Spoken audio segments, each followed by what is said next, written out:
Hello po, magandang umaga, magandang gabi, nasa panig man tayo ng mundo ha. Pero dito sa amin sa Pilipinas, Pilipinas po ay umaga na. Ayan, pasensya na kayo, nabubulil na ako sa dami na kinausap kong mga Amerikano. Ayan, natuyot na yata hindi. Dila ako, no? So, pasensya na po ha. Ayan. And ngayon po ay December 9 na. Okay, 2025, Tuesday na po ngayon ha. Okay, inuulit ko sa lahat ng gusto magpa-schedule ng ating private reading para sa Friday po, December 12. Mag-message na kayo sa akin ha. Okay po, para kasi yung mga panggabi po naubos ng slot. Meron na sa mga umaga, meron din tanghali ha. Okay po, ayan. Para makuha nyo na yung forecast ninyo, no, for the year 2026 kung gusto nyong isama. Okay po, so meron tayo ritong 4 of Cups and then meron tayo ritong 8 of Pentacles. Okay. So kaninong reading itong ating makukuha sa ngayon? Okay po. Maaring hindi po lahat makaka-resonate ha. Inuulit ko na. Kung para sa'yo po ha. Kung hindi naman, pwede mong skip ang video or gusto mo naman panoorin at ma-entertain, ano? Okay lang din po yan. And meron tayong 3 of Pentacles and meron tayong 10 of Swords. Ayan ang una nating latag. Okay po. Ayan. Salamat po ulit sa mga nag-order ng ating original citrine, yung mga nagpa-reserve yan eh. Okay, napa-JNT ko na kahapon, hintayin nyo na lang po ha. And meron pa po tayong mga stock ha, original citrine at itong ating citrine mantra. O ayan. Kaya nandiyan pa yan sila kasi iki-cleansing ko pa po yan ng Palio Santo. O, diba? And meron tayo ditong The Empress and meron tayo ditong 5 of Swords. Okay. So, tingnan natin ha. And then, meron din tayo ditong Knight of Cups. Okay po. Then, meron tayong The World. Okay. Kompleto na ang ating 4 spread cards. Okay. Para sa umagang ito, para sa ating situational reading. So, ang nakikita natin dito, meron ako nakikitang taong nagsisisi from the past ito, no? Maaari ding panibagong tao. And maaring ang taong ito ay kasama sa trabaho. Okay po. Pwedeng ang taong ito ay nakasakit sa iyo. So, kaya ako sinasabi ito po pwedeng kaibigan din, or kung sino man. Ito, pwedeng tao rin siya na nakaramdam ng, alam mo yun, parang pagkatalo sa iyo, baka hindi mo siya ginusto, 'di ba? Baka at some point nagkakagusto sa iyo ang taong ito pero hindi mo siya ginusto, no? So, maaring ganun. Kasi po, ang taong iyon ay nag-stalk sa iyo. Okay? So, ang taong iyon po ay nagbabantay sa iyo. Ayan, binabantayan ka. O, ayan ha. So, ikaw ang ating ngayon, the Empress. Okay? So, iba-iba ha. Yung taong iyon po pwedeng ex kasi may pagsisisi. Pwedeng minahal mo rin, ayan ho, or bagong taong nagmamahal sa iyo. Po pwedeng siya ay taong binigo mo, no? Hindi mo binigyan ng pag-asa. Maaaring siya rin po ay taong nakasakit sa iyo. Okay po. So ito po ha, ang taong ito, lagi kang sinusubaybayan. Bawat post mo sa social media, kung pala post ka, lagi po yan nakatingin. Okay? So, kung nagma-my day ka, no? Kung nakikita mo, no? And other people, nakalagay doon, tinignan yung my day mo. So, maaaring isa siya doon kasi hindi mo siya kaibigan, hindi mo siya friend sa social media mo. O, diba? Pero lagi po yan nakasubaybay. And maaari pong sinusubaybayan ka rin yan, no? Physically, kung malapit lang naman kayo at magkalayo kayo, no? Sabi nga dito, no, meron tayong The World. O, yan. Somehow, ang taong ito alam mo yun, po pwede nga naging karelasyon mo. O, diba? Kasi siya yung alam mo yun, lumapirot. Dumurog ng pagkatao mo, pero nabuo ka ulit, 'di ba? Dahil sa pansarili mo namang pagdedesisyon 'yun. So pwede ha. So kung sino man po ang taong ito na nag-stalk sa iyo, ayan, sana hindi masama ang balak niya. So palagi po tayong mag-ingat ha.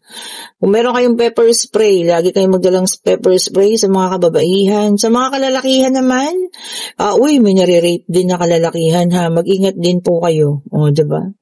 And then, meron tayo ditong 3 of Wands. Okay? Sabi niya naman dito, no, yung tao na to humingi rin sa'yo ng freedom. O yan, ang daming binibigay na senyales. So maaaring ang taong ito ay humingi sa'yo ng freedom, no? Talagang siya yung umalis. Pero ngayon, bakit binabantayan ka niya? Bakit nakatuon ang atensyon niya sa'yo? Bakit ini-stalk ka niya? O, diba? And then meron tayo ritong Two of Pentacles. Ayan po, ha? Sabi niya rito, no? Sabi niya rito, balance, sabi niya, no? So, kailangan i-balance natin yung lahat-lahat, ha? Pwedeng yung ating sarili, no? Pwedeng yung pakikitungan natin sa ibang tao, kung ano man po, ano? Kailangan nating i-balance. O, di ba naman? And then, meron tayo dito, yung King of Swords, ayan, ha? Ang taong ito rin po ay medyo may katigasan ng ulo. O, kung sino man yan, ha? Kung maaaring nakilala niyo siya, di ba? Okay po, so maaaring ang taong yun, yun nga, matigas ang ulo nun, hindi mo masabihan. Sino man yung stalker ninyo, ha? And meron tayo ritong Knight of Swords, ayan. Sabi niya rito, no, ang taong din ito ay talkative, madaldal. Pwedeng sabi ko nga, pwedeng kaibigan, ano? Pwedeng kasama sa trabaho. Hindi natin alam kung anong intensyon niya, bakit kanya na-stalk, diba? And meron tayo ritong Eight of Pentacles ulit. Ayan. O yun na nga, pwedeng kasamahan sa trabaho, no? Pwede rin ito ay isang tao na naging close mo sa trabaho at ngayon hindi na kayo gaanong nag-uusap. Baka nagkaroon ng problema, ha? Sa inyong pagsasamahan. So, yun ang stalker ninyo, ha? Kung ito man ay para sa inyo po. And then, meron tayong Page of Wands. Definitely, tinalikuran mo. O ikaw naman ang umayaw sa taong ito, tinalikuran mo siya. Baka meron kang hindi nakitang magandang ugali. So, nagdesisyon ka na tumalikod, ano? At ayawan na ang taong ito. Kung sino man po ito, ha? Ang dami na pong binigay na clue ng ating baraha. Sabi ko nga, kung sino ang makakaresonate, ingatan niyo po ang inyong sarili. O ito, dalawa na. And then, meron tayong The Emperor. Maaring isa po ay may edad na rin. Ayan, ha, kasi Emperor signifies parang matured person. Pwede rin may edad na, no, or mas matanda sa'yo. Okay? And, napaiyak mo ang taong ito. Sino ba to? Napaiyak nyo. Ang dami ng binigay na clue, ha. Hindi ko pa alam kung wala pa kayong maiisip sa mga binigay na clue na yan, ano. So, okay, ha? I-check po ninyong mabuti kung sino ang mga taong iyan. Okay po. Ito pa, tignan natin ng pangatlong deck kung ano ang kanyang ibibigay. Ano? Check natin, ha? Ito para sa iba naman. Pero pwedeng ka dun din, kasama sa situational. So, depende. And then, meron tayong the Hierophant, Earth sign. Ayan, tignan nyo, ha. Sabi niya rito, no, trust the process. Pagtiwalaan ninyo ang mga pangyayari at mga bagay-bagay, ha. Huwag kayong mag-alinlangan. Kasi lahat po ng mga bagay na nangyayari sa mundo natin, may dahilan yan. Trust the process, sabi niya, no. And then, Three of Wands, fire sign ito, no. Aries, Leo, and Sagittarius. Ayan. Sabi niya rito, expansion or paglago. Wow, ang ganda nun, ha. So, kung sino man ang mayroong pag-expand dyan, pwedeng negosyo ninyo, pwedeng, kung ano man, pwede ring palalakihin ng bahay, kung ano man yung i-expand, ayan, para sa inyo po yun, ha. And then, meron tayong Page of Swords, air sign, Gemini, Libra, and Aquarius. Sabi niya rito, ha. Ayun na nga, spying. Lumabas. So, somebody is really spying on you. May taong alam niyo yun, nag-aabang ng bawat update mo sa buhay mo, ha. And then, meron tayo ditong Cancer, Scorpio, and Pisces, water sign, Two of Cups na naka-reverse. Ayan. Para sa iba naman, magkakaroon ng tension, okay, that could lead to a broken communication. Baka magtatalo kayo ngayong araw, ha. Tapos, ayun na, mag-block na kayo ng inyong mga, social media accounts. Ayan, dalawa pala ito. Tingnan natin, ha. And then, meron tayo dito, Five of Wands, naka-reverse, fire sign ulit. So, ano na ba? Earth, fire, air, water. Okay, sa unang latag, lumabas lahat ng ating mga zodiac sign, ha?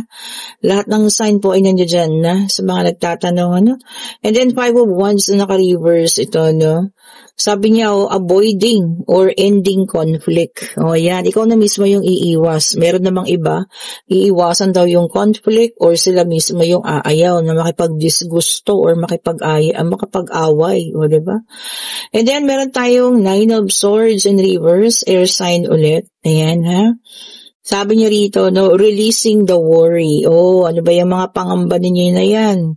Alisin nyo na raw po yan, ha? I-release ninyo yung mga pangamba ninyo para, alam mo yun, isa rin negative thing yan, na sagabal sa mga paparating na blessing sana. Diba? Yung mga pangamba, mga negativity, thoughts in mind, the negative, okay po. And then, meron tayong Queen of Cups, water sign ulit ito, Cancer, Scorpio, and Pisces. Sabi niyo rito, kalmado. Ang iba sa inyo, kalmado lang sa ngayon. Pwedeng natuto na, naikalma yung sarili. Kung sino man po kayo, ha? Stay calm, kaya nga, stay positive, sabi, Ace of Pentacles, earth sign ulit ito. Abundance and manifestation. Sabi niya, ayan. Baka somebody is, manifesting abundance. Ayan na po, ibibigay niya sa inyo, ha? Kasi hinihiling mo, hinihingi mo, pinagdarasal mo, Sabi ko sa inyo, wala namang ibinigay yung walang hindi ibibigay ang ating Panginoon, ha? Lahat naman po yan ibibigay sa atin sa tamang panahon at tamang pagkakataon. Gusto niyo yun? And eto na, pwede nang magtanong, ha? Pag-ibig, pangyayari, financial, kung ano man. Ayan na, agad-agad, instant, sabi, And yes po ang sagot, or some of you may travel. Ayan ha, travel plans. Baka po pwedeng magki-Christmas sa ibang bansa. Wow, sarap naman nun, Pwedeng magki-Christmas sa probinsya, ibang lugar, Or kung ano man po yan, kung maaaring trabaho, Ayan, mag-ingat po kayo saan man kayo dalhin ng inyong mga talampakan. Talampakan talaga, hindi ba pa? Opo, kailangan kasi, diba? Yung talampakan naman yung naglalakad, diba? Okay po, so mag-ingat po, ha? Mag-ingat po sa lahat. And salamat po sa lahat na nag-aabang ng ating private, ng ating general reading araw-araw. Pa-like, pa-share, pa-subscribe, and hit the notification bell para lagi kayong updated sa mga bagong videos na release natin, ha? Ay, kumuha pala tayo ng mga letra, diba? Kung sino ang taong itong nag-stock sa inyo. Ayan, baka mamaya alam nyo na.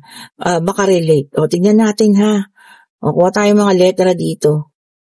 Sino po kaya ang taong ito na nag-i-stock sa kanila, or kung sino man?